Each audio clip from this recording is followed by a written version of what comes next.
top off right in the middle of the store. I didn't care. Pop that top off wherever I am, right? I think I've used a dressing room 4 or 5 times in my life, and that includes pants, right? And I walk over, I put it on, I find the mirror, and I would just feel myself. I'd be like, well, it's nice. And I walk over to where I was shopping with, and I'd use that fake voice, and be like, hey, quanto questa avocado tigit? And walk away. And the kid working there would be like, oh, where's your friend from? And they'd be like, Staten Island. I love messing with strangers, it's always such a good time. I love messing with my friends though, and the best friend on earth to mess with is named Sal Volcano. That's the show. Yeah, my boy Sal is the perfect mix of like neurotic and gullible. It just works for me. I could probably stand up here for about 9.5 hours and just tell you stories about how I basically ruined his life. But I'll tell you one of my favorites. We were playing a little comedy club in Cincinnati, Ohio, okay? It was this little comedy club that was being run clearly by a man on the lam, like he was trying to hide from the mafia. It's a really shady guy, okay? So they had a late show, so they had about 4 hours in between.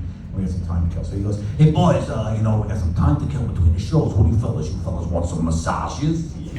I was like, from you? Or he goes, no, Joe, I got some people. I call them, they come to your hotel room and they'll rub you. Sure. Sal goes, oh, no, not for me. I don't know where these people's hands have been. You're not jamming their fingers in your mouth. Unless you pay extra, right, my man? Yeah. 1 block over. So I was like, all right, Sal, don't worry. I'll go first and I'll text you my Yelp review, okay?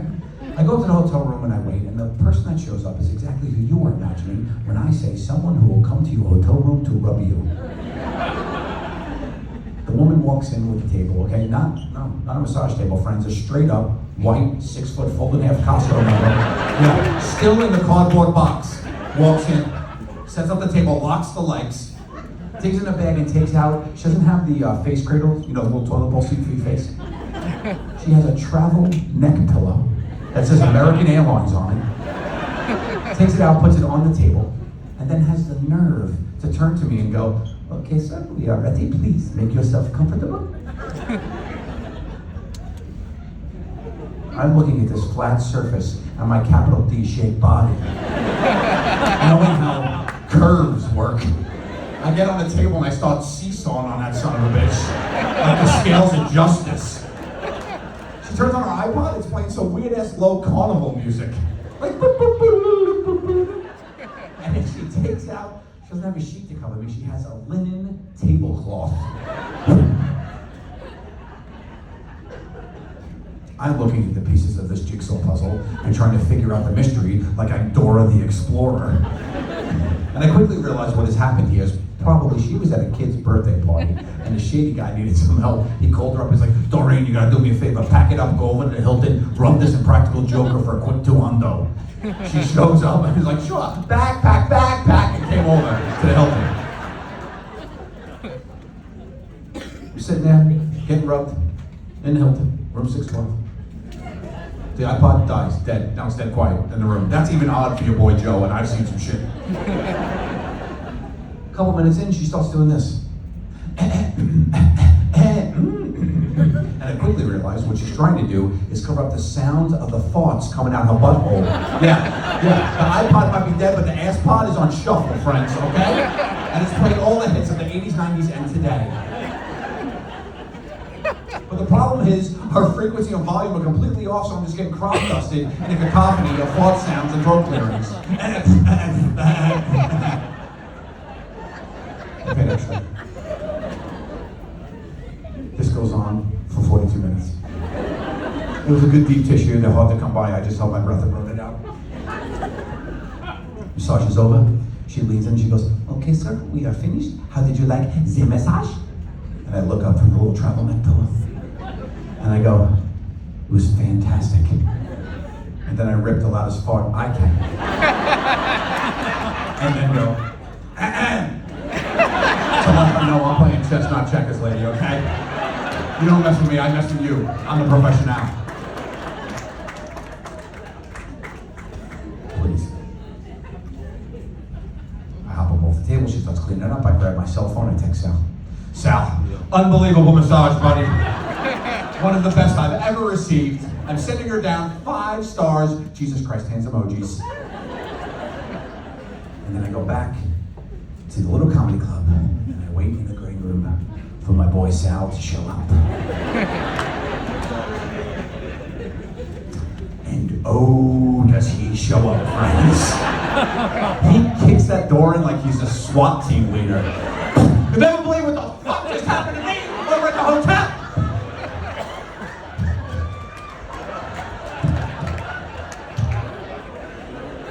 Go ahead, guess. I don't want to let him know I know the deal. Sorry, I don't want to let him know I know the deal. So I'm straight up poker face, Lady Gaga. Pray tell, what happened, friend? And then he goes, well, the 45-minute massage turned into a 25-minute massage. Because halfway through, she had to stop and she took a shit in my bathroom.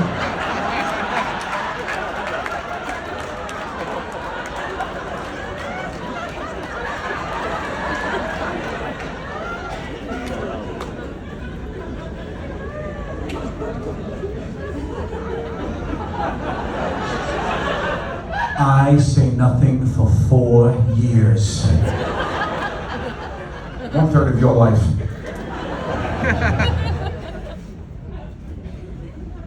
$1,264 calendar days later, me and the boys, we're back in Cincinnati. We're playing the theater. We drive by the little comedy club and Sal goes, hey, that's the place with the shit masseuse. We all share a giggle.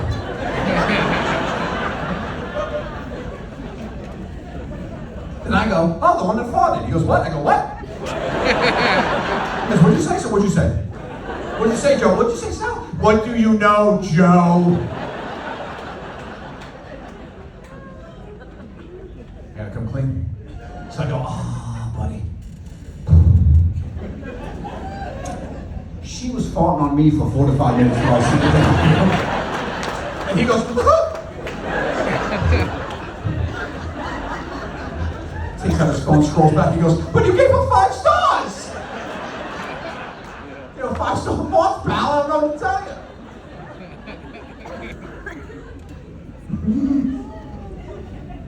He hasn't come to him all. He's not the easiest guy to be friends with anyway. I still have to get to him for his 30th birthday if we're going to be honest with each other. A little bit of backstory for you. I don't drink, smoke, never tried a drug or even a cigarette in my life. I know what you're thinking, how the hell this happened then? I don't know. My parents must have been into some shit. Trickle-down effect skips a generation. Boom. Crazy ass Joe Gatto. Hi, how are you? I've never even tried marijuana, mostly because it's a vegetable, not for me. I did spark up a cannoli backstage before I came out there, you know what I'm saying? Puff pastry, all right. It's just never my thing. I was always like, I never ran with that kind of crowd. In high school, I was like geeky. I was on the math team. I was a math lead. I was a bowler. Yeah, math, it's bowling. That's right. My kind of a crowd out here. I love bowling. Go Strike Force, I'm a big bowler. I was just like this lanky white kid with his backpack going up and down the hallways like a big idiot. I was so, what's the word? Unfuckable. Yes, ma'am. That's it. Thank you. Like in high school, we were like, Joe, go fuck yourself. I was like, please, I'll wait. I can do better. Thank you. And it wasn't even I was good at sports. I was coordinated. I just didn't understand on a conceptual level why people partook. Right? Like surfing. Get on this piece of wood, go to where sharks live, don't die. Surfing. That's what that is. Skiing, put 9-foot planks on your feet, go to the top of this mountain, fall down it for an hour and a half, don't break nothing, you win. That's what that is. And to make it more interesting, we'll do it with a human-sized blender in the middle, we'll call it a ski lift. And you jump on and off it, it doesn't stop. Do your best. And every time you get up to the top, you get launched down this little hill, right? I've been skiing a couple times in my life. It never fails when I'm at the top of that hill, okay? And I come off and I'm about to go down, 10 children out of nowhere just come. Out of the woods, I don't know who these children are. They just come right in front of me, and of course, my fat ass, my big belly barrels down, knocks them all over, right? God forbid I miss 1 or 2, I'm gonna go back around, pick up the spare, because I'm a bowler. I got a 7-10 split in Aspen one year, 7-year-old, 10-year-old, fuck those kids, I'm trying to win.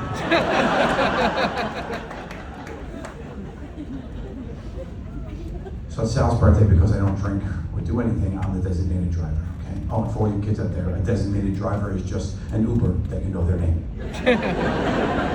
So to get back from the city, you have to drive on this raised highway called the Gowanus with 3 miles, there's no shoulder, there's no place to pull over, okay? My boy Sal's up front singing because when he's drunk, he's the karaoke king. My boy loves to sing. In the back is passed out my other friend, Brian Q. Quinn. So I'm driving, Sal's singing, all of a sudden the singing stops. Uh-oh. Not a good sign. I look over at my boy Sal, he's doing the breaths. You know the breaths? Like a trout on the floor of the fiction dock, you know what I'm saying? Q from the back goes, "Don't worry, bro, you got this." What evidence do you see that makes you think he's got this, buddy? He doesn't got this, in fact. Sal goes, "Pull over." I go, "Dude, I can't, there's no place." He's like, "Pull over, man." I'm like, "It's not the Jetsons car, Elroy. Okay? We can't levitate, Dua Lipa." Puts his head out the window, now he's like a Labrador. He's like, Q again from the back. "Breathe in through your nose and out through your mouth, dude." He's not having a baby, Brian. I don't want to brag, but at this point in my life, I feel pretty good for myself. I got a turquoise Saturn with cloth interior. That's right, and on the outside is an 18-inch magnetic decal of Bugs Bunny slapped to the side. Unfuckable. Then Sal just goes, "Well, this is happening." He just puts his head out the car and just throws up outside the car, okay? And I don't know if you guys know this, when you go 65 miles an hour this way, and somebody throws up out your car that way, your shit gets painted, okay? It was during that time when that 50 Cent song was big. You know, "Go shorty, it's your birthday." So Q from the back goes, "Puke Sally, it's your birthday." And I'm like, "We're gonna vomit like it's your birthday." So, "We don't give a fuck, it's my birthday."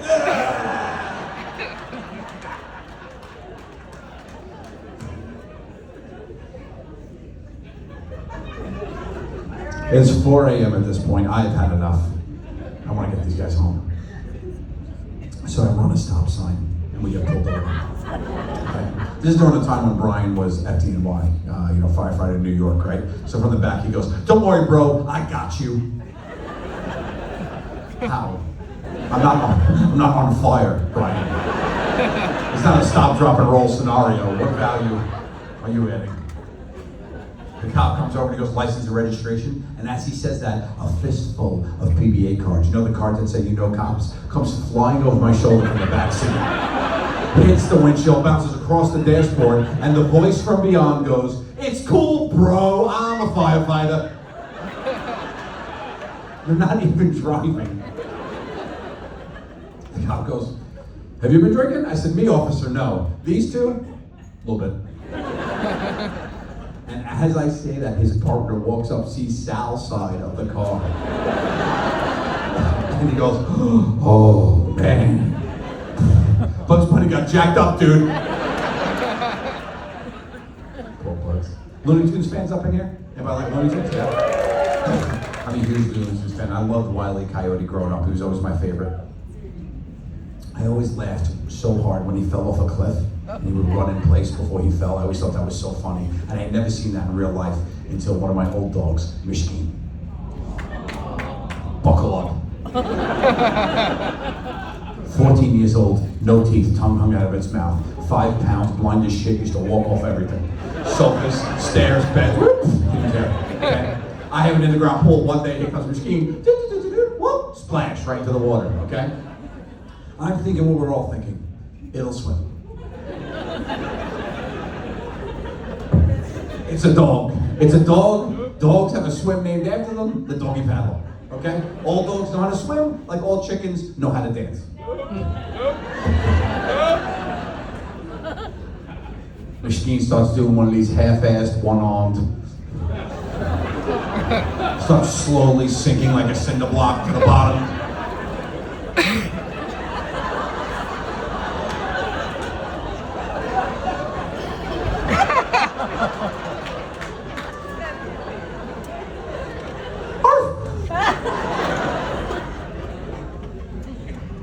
I can't have this dog die on my watch. I'm the dog father. So I jump in fully clothed, scoop it up out of the water like it's Simba from Lion King. Pull her down. look him in his eyes, and I quickly realize what has happened here is I have foiled a suicide attempt.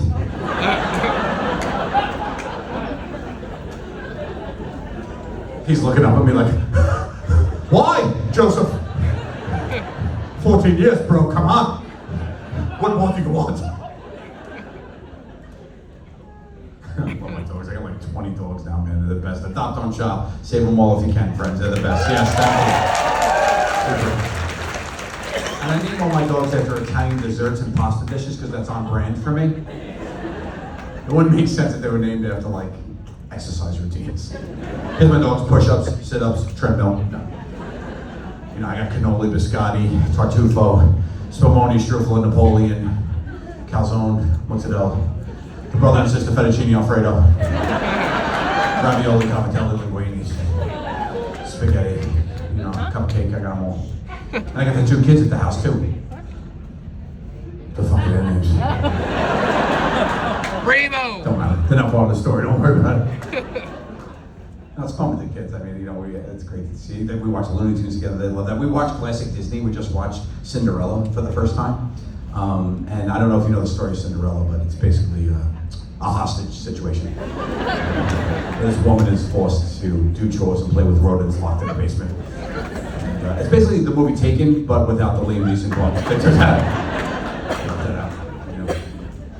Cinderella is like, you know, she's in there, and the prince is throwing this big party, he's having a ball, right? Side note, my favorite Cinderella joke is, what did Cinderella say when she got to the ball? Halt.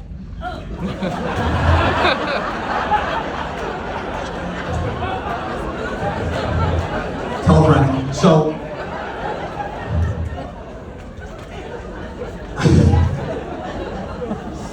Cinderella, he's having this big party, and she wants to go, right? But she doesn't have what she needs to go to the party, so she wishes upon a star, and her fairy godmother shows up. And she bibbidi-bobbidi boos that shit and gives her everything she needs, right? She turns a pumpkin into a huge, beautiful carriage. She changes the mice into beautiful horses, and then she changes her tattered gown into a beautiful, limited edition Disney and Gabbana, complete with glass slippers. And she says, all right, girl, you go have a good time at that party, but listen, bitch, you got a curfew. And when you run these streets, at midnight, you come home. Everything gets undone at midnight. That's when you gotta come back. Cinderella goes to the ball. Halt, has a good time. Prince have fun. They fall in love in like 23 minutes. And then clock strikes 12. She ghosts his ass. She runs and leaves. And the only thing left behind is the glass slipper. And that's the only way that the prince can identify the woman of his dreams. And he says, whoever this glass slipper fits will be my queen and help me rule all the land. And for me, personally, is where that was the major plot hole. Because you're telling me in all the land, with all the women, there's only one size 8.5? Ain't buying no Walt, sorry. Right? He'll live happily ever after, he finds it, whatever. We're watching the film, my 7-year-old daughter, my 5-year-old son. My daughter loves it, sings, dances, leaves the room. End credits, my son is watching the TV, arms crossed. Hey Dad, I got a question. That's my boy right there. He's being haunted by the same plot hole that has confused me for decades. So I said, what's up, buddy? He goes, the glass slipper. Why didn't that just turn back into her regular shoe?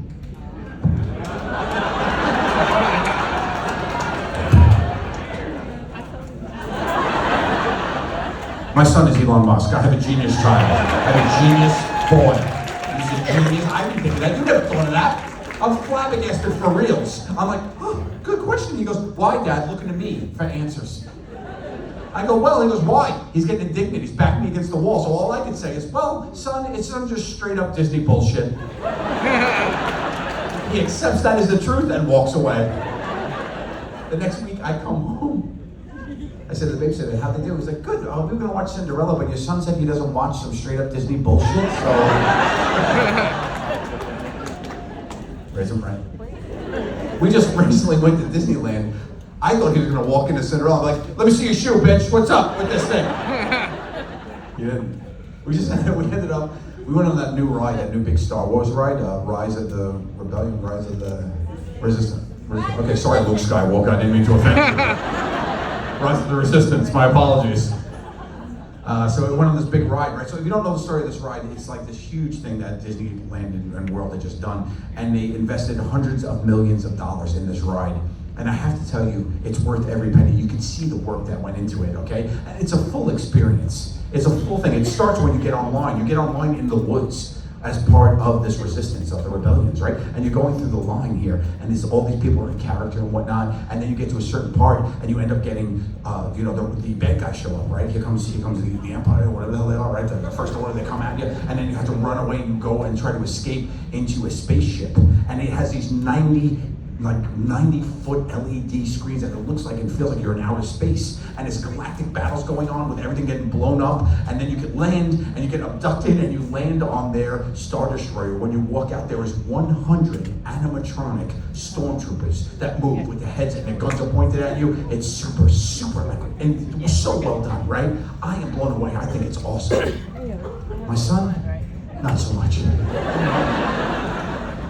He's 5 years old and has never seen a Star Wars movie. He straight up thinks he just got abducted.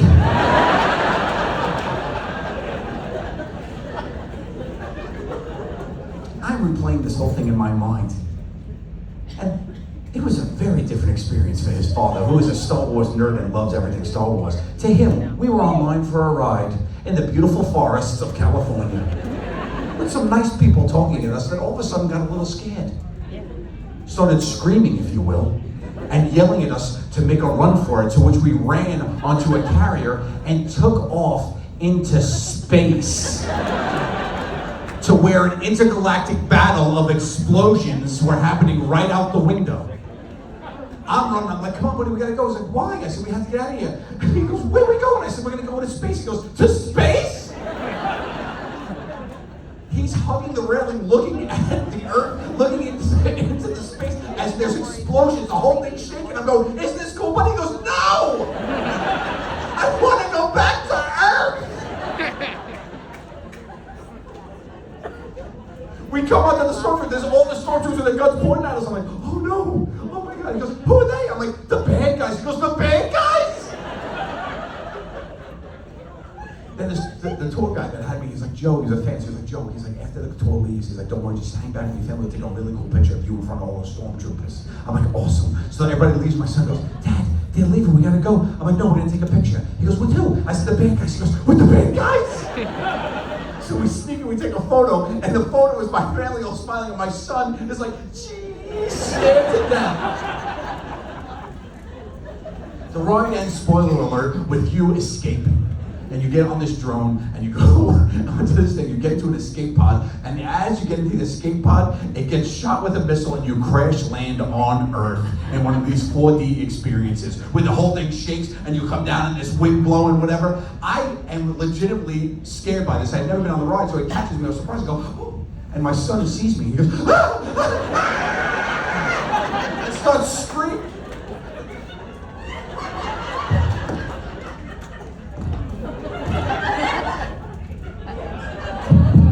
Hello, dude. This thing's fucked. Do you have another one? Where's the... He starts screaming at the top of his lungs. Is this on? Yeah. He starts screaming at the top of his lungs. Screaming. Yelling. Could you hear me? Yeah. Screaming. Ah! Right? And then he starts yelling, Grandpa! Grandpa! For his grandfather, who is not here. He's in New York, 3,000 miles away. But his father has failed him so much, and the only other person he thinks that can rescue him from this galactic battle is his 74-year-old grandfather, who has a bum leg, by the way, and uses a cane.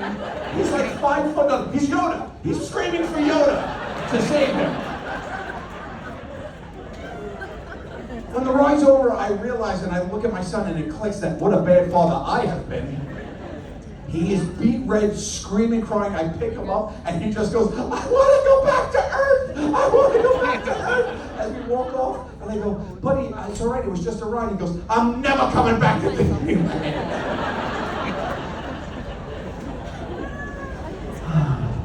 So therapy's waiting for him.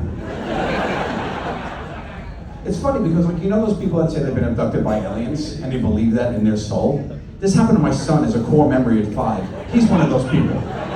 He's gonna end up on a documentary in 20 years like, yeah, I was in California with my family, okay?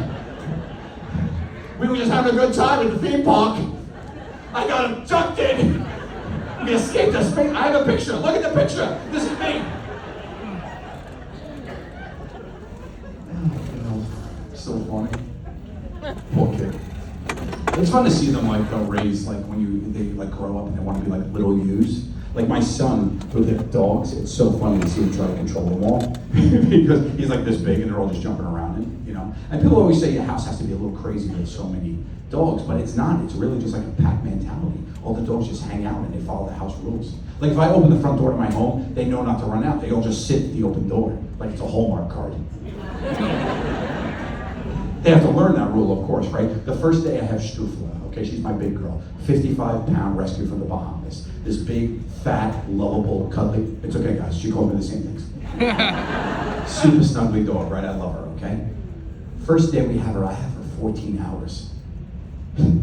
I get a package, I open the door, and she sees the door open and goes, oh, the Bahamas must be that way, and runs out the door as fast as she can. What the fuck is going on? Are you radioactive, man? Because when you came back, you better get your shit checked. I hope you all wear lead vests around, huh? Can you go to the back? So she sees the door open and runs out as fast as she can. She's like, Mom, that one goes. So I just instinctively go, Strufla! I have the dog 12 hours. She doesn't even know her name is Strufla. She's like, what the fuck is a Strufla? I'm from the Bahamas. Strufla, stay! And she just looks at me and is like, yeah, fat man, I'll see you later. And just run as fast as you can. Now, dogs have 4 legs, humans have 2. I've done the math, it's double the amount of legs. I'm never catching this dog. But I gotta do what I can do. Actually, if the dog had 1 leg and was just hopping aggressively, I probably would still have problems if we're gonna be honest with each other. But I do what I gotta do here, so I start running as fast as I can after this dog. And I think in my mind I look glorious, like Usain Bolt. But I look more like Peter Griffin, like, I'm running down the street, yelling, Strufla, Strufla, like a fat kid chasing the ice cream truck. I had no shoes on, my sock fell off, I stepped on a rock, I'm bleeding all over the place. I'm so angry, I'm fat and furious, running down the street after this thing. And the dog's messing with me, it keeps stopping, it's like... Come on, Fats. It runs into my neighbor's backyard who I have never met, okay? Full disclosure, it takes me 1 full minute to catch up to this thing, okay? I go around the back of the house, and out by the back door, holding the dog by the collar, is a man. The opposite of what you see before you. He's like 6'3", long, flowing hair, golden skin. He's got like biceps, triceps, all the steps. He's got every step you need. Every step, abs for days, glutes for weeks. He's magnificent. Holding the dog by the collar. And he's going, that's his hair, in a way. Why, hello. Is this your dog, perchance? What the fuck else do you think I'm doing here right now? Looking like this, looking like an escaped mental patient.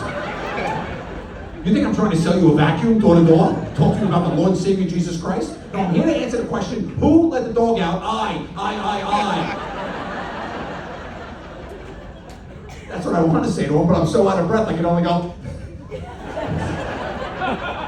He's sitting there holding the door open to his perfect 10 of a wife, a gorgeous, gorgeous creature. She looks like Princess Jasmine, comes off the carpet. Whole new world I get to see. Who is this fat stranger who's bleeding all over my patio? Followed closely by her twin 10-year-old boys, 2 perfect little gentlemen, 2 perfect 20, like supermodels. They look like, I named them Ralph and Loren. I don't know what they're doing. Ralph don't know me, but Loren does. I see his eyeballs. He's smiling, starts looking around for hidden cameras. I'm like, dude, I'm just trying to practically breathe. That's all that's happening. I grab the dog by the collar and pull her. She won't come. She's like, I'm good. I'm gonna go ahead and rescue myself. And live with this perfect family, if that's okay with you. Because I've been to your place, and that's a shit show. This is nice. I'm down the street. Come visit, whenever you want.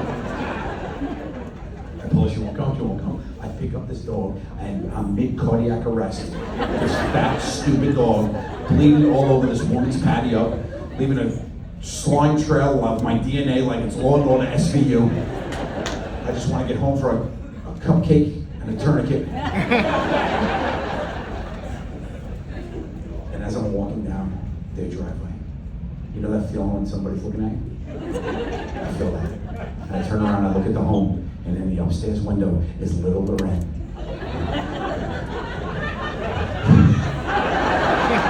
That son of a bitch knew me. people ask me that all the time. They're like, oh, do you get recognized a lot? It happens, but I just kind of look familiar. People don't know where from. Like a guy saw me in the airport. He was like, oh, honey, it's the guy. That's the guy. You know, the guy with the 3 asshole friends. Hey, you're one of those impossible pranksters, right? Yeah, we watch you all the time on CNN. I was at Jersey Mike's in the city, right, the sub shop, and a girl walking down the street sees me through the window, comes in and says, oh, Joe, I'm a huge fan, can I get a picture? Absolutely, take a photo. She walks away, right, and then the girl who was working the counter sees this happen, goes in the back, comes back out. I step up there, place my order, and she goes, I just have to tell you, I am a huge, huge fan, Mr. Carell.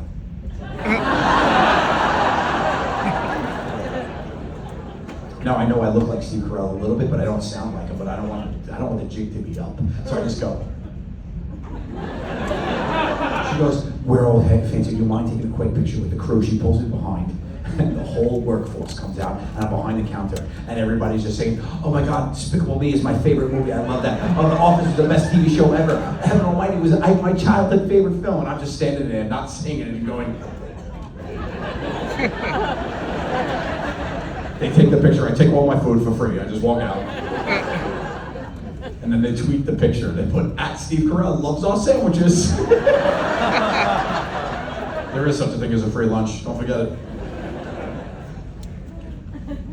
There is times where I think people recognize me and they don't, and that gets hard. I'm in the Birmingham, Alabama mall, right? It's a gorgeous, gorgeous mall. I'm lying. Think of like the nicest mall you guys know with the food court and the nice stores, and just take that and put it in Stranger Things in the upside down. That's where I am. I'm there. It's got like all these, they're not even real stores, they're all these janky knockoff stores. Okay? They've got like a Feet Lockers. Forever 42. Yo, my man. Abercrombie and Bitch. Not you, ma'am. I don't know why we locked eyes. I'm sorry. Thank you for coming. Be kind. Enjoy yourself. I'm not gonna do any shopping, but there's so many fans here. You know me, I love my fans. I'm a man of the people. I'm like, you know what, let me have a good time with the peeps here. I start grabbing phones, start taking selfies, giving high fives, shaking hands, kissing babies, doing the damn thing. And I'm walking along and I see these 3 mid-teen boys leaning on the railing looking at me. So for some reason I go, "What's up, fuck face?" Why? That's not even from anything. That is the first time and last time I've said that sentence. It's not even like I said one of my, I have 100 catchphrases. I could have said anything. I could be like, "Jeannie does as you wish." But no, I called the boy a fuck face and then shot him in the mouth with an imaginary firearm while hundreds of fans surrounded me taking pictures and videos, uploading it to the internet. So I decided to call a teen child, verbally abuse him, and then shoot him with an imaginary gun in the mouth, gangster style. The kid is, I don't know why I did it. Neither does he. He popped up off the ground. He goes, "What'd you say to me?" I said, whoa, buddy. I'm famous. That is my defense to this child. He goes, "I don't know you, man." I go, "Really? Everybody does. I'm taking all these pictures. Joe Gatto. Scoop, skip, potatoes, no." He goes, "I don't want no potatoes." I go, "Okay, look. You didn't know a world famous international basic cable celebrity. I called a teen boy fuck face. We're both wrong here if we're going to be honest with each other. But I apologize. I'm sorry." And I shake his hand. He walks away. Ish. Yeah, that's right. I see him at the peripherals. Him and his team gang, they follow me. They're clocking me. Trying to run game. Can't mess with me. I know how kids think. I'm on TikTok.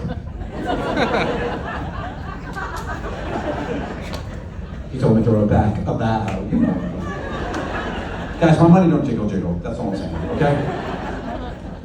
So I'm like, all right, you know what I gotta do something here. I mean, first of all, I'm completely out of my element, okay? The main kid who was dressed in like head to toe camouflage, I look like an extra from The Sopranos. So I was like, I know what I'll do, I'll hide.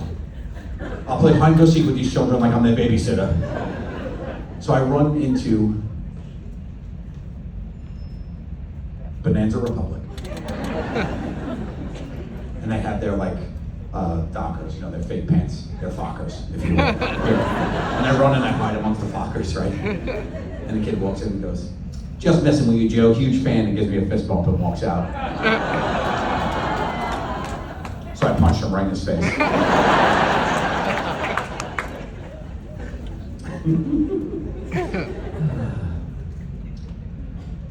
It's fun to mess with people. I've made a very good living of it, it's great. And I know that why I ran away from that fight. It's good to know about yourself, because people are always like, "Oh, you're super ballsy, you can do whatever." I can, because I know how to read people. I know how to get through that. I get that from my mother. My mother was great, right? My mother was amazing. 5 foot, tiny woman, Sicilian, batshit crazy, okay? I've only gotten one fight in my life and I lost, okay? I lost to the teen ruffian Billy Bland in my neighborhood. He broke my nose. And I know what you think, I must have been a strong kid to break this honker.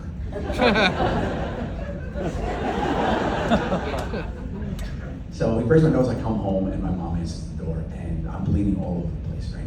And she just opens the door and goes, "Who?" "Billy Bland." She pulls in the house, picks up the house phone, calls Mary Bland, Billy's mother. And she goes, "Get your piece of shit son and get down here now." This leaves Mary Bland with a couple of queries. Who just called her? Mom never introduced herself. Literally could have been anyone in the world with a telephone. Also, Mary's got 2 sons. Which one's the piece of shit? She figures it out, comes down to the house. Okay, she comes down to the house with Billy. We're in my kitchen. My mom is going off. Okay? She's like, "How could you? You're supposed to be friends. You're not even human. You're a piece of garbage." I'm like, "Get him, mommy." I'm winning this fight now, bitch. What's up? Finally, Billy's had enough. He doesn't have to listen to. It's not his mother, so he just goes, "Oh, shut up." "Oh, it's right, Rehoboth. Not a good move, Billy Bland." Because what you just did was pull the pin out of Mom's crazy grenade. Toss that shit. My mother sees red, grabs him by the shirt, pulls him over to the stove, lights the fire, holds his face to the open flame, and yells, "I'll burn your fucking eyes out!" Mary Bland, Billy's mother's like, let's all calm down, let's take a breath. And my mom goes, "Take a breath, you're next, bitch."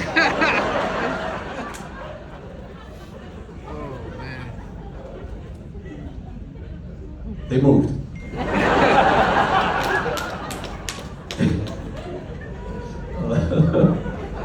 Oh, so silly. You guys have been great, man. This has been a really fun show. I appreciate you all for coming out. I love you. Thank you. I love being part of this story today. You guys are doing comedy festival. I love comedy. Thank you so much for having this comedy festival. It's really great to do it. And I really appreciate you guys because, I've always heard from my fans that I've been there for you when you're going through some shit and making you laugh and smile. That's why I do what I do. I've been going through some shit recently. So to have the love and support of you guys is so awesome.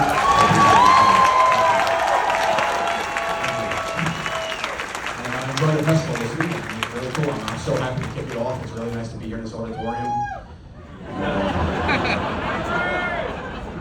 I got one more story I want to tell you. Maybe Larry's up here in Rehoboth. I don't know. That's why I'm looking around. But I got one more story I'd love to tell you guys. We talked about how I love messing with people, and I love doing it, but sometimes it's even better when I don't have to leave my home. Sometimes I get a text message from someone I don't know who thinks I'm somebody else. And that's when the fun begins. I'd love to tell you guys a quick story about a text message exchange that happened a couple months back that really is a good time. Text message comes in and it says, "Is it okay if I wear khakis tomorrow?"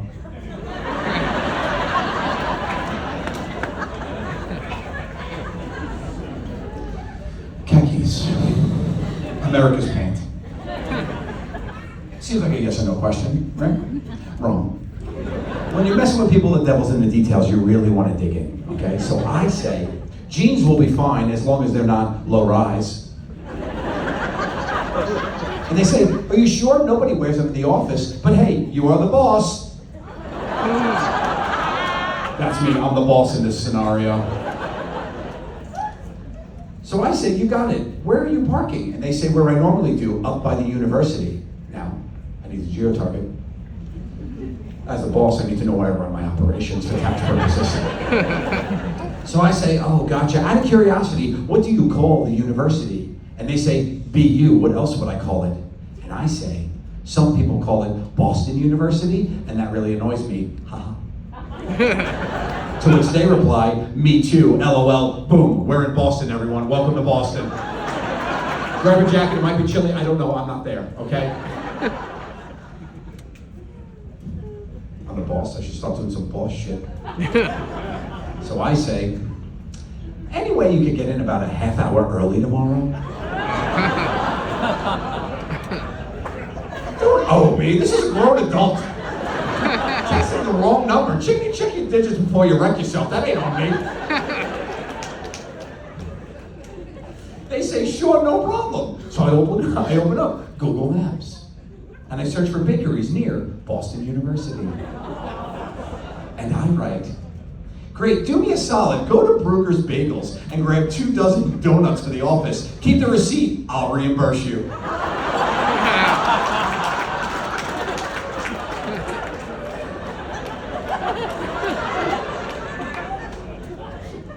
Will do, I love that place.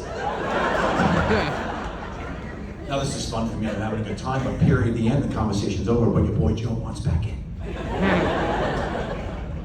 So I gotta take a shot in the dark, throw a Hail Mary, say anything really. So I just pick something I know and I just go, how's your dog?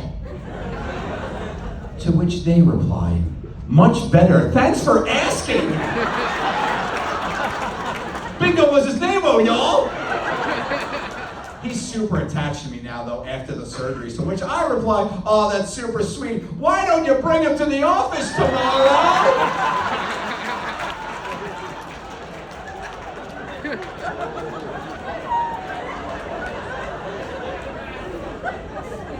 I'd love to see him. Oh my God, are you sure? That would be so great. Absolutely. See you in the AM.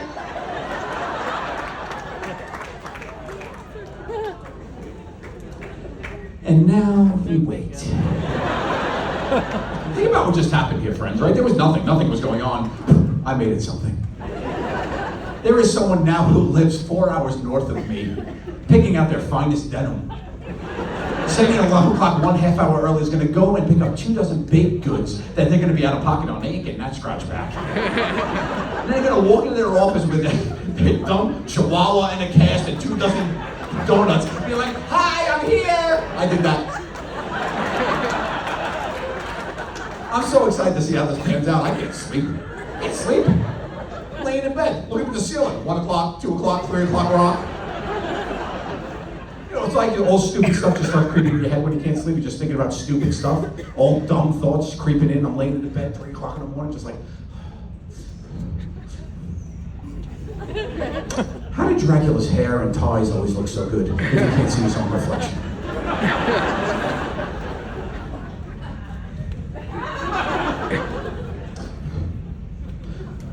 Why don't we call them mouth jobs?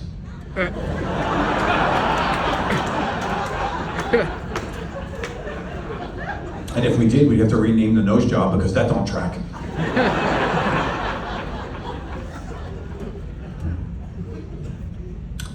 I've never seen a baby pigeon. And neither have any of you fuckers. Think about that. We've seen thousands of pigeons collectively, never a baby. Why? How? How are they born? Full size, coming out of an ostrich egg? Like giraffes? Like I do not know.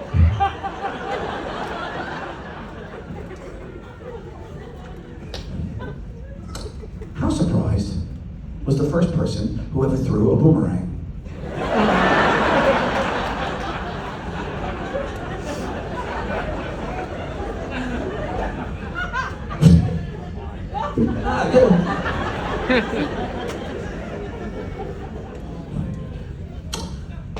Speaking of surprises, how surprised was the first woman who ever gave birth to a child?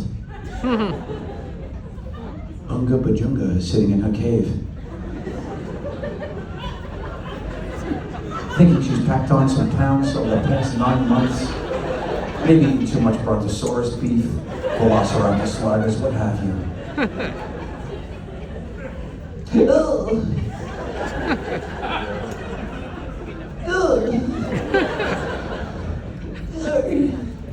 A rumble in the tum-tums makes Miss Bajunga squat down to push out what she thinks is a stubborn turd.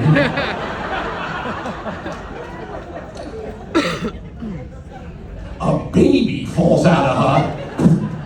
It's bleeding, it's screaming, she's crying, she runs. It's attached to her, by the way, so that's happening.